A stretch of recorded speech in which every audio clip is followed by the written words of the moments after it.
We know that woolly mammoths roamed North America thousands of years ago, but have you ever stopped to think about just how close they were to where we are now? Some of them were right here in mid-Michigan, and from time to time, people dig parts of them up. Christopher Lane got to see that firsthand today when he spoke with a man who had quite the find in his own backyard.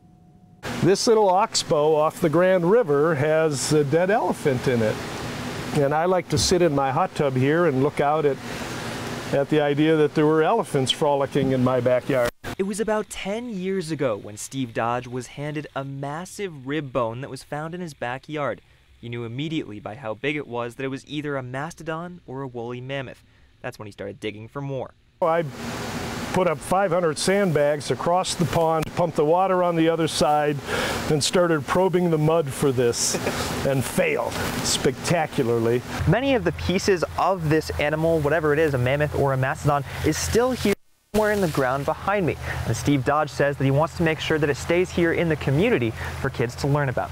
This should be in a local museum. This should be a local school should come out and get this out of the water and appreciate that these animals were in our backyard 11,000 years ago. That's why he's taken the pieces that he's found so far to schools for show and tells. The kids love that kind of mindset, and that's what you want to do, is trigger kids to see their backyard in a much bigger scale.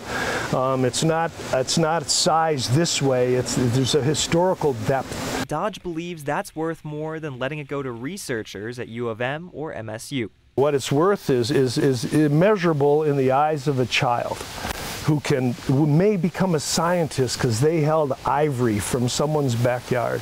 If I can make a scientist or two out of these things, I won, and the future will be the better for it. In Summit Township, Christopher Lane, Fox 47 News. I love his excitement. Dodge says he hopes whoever buys his home will figure out a way to give it to the community. We'll let you know if any local museum or school gets to keep digging.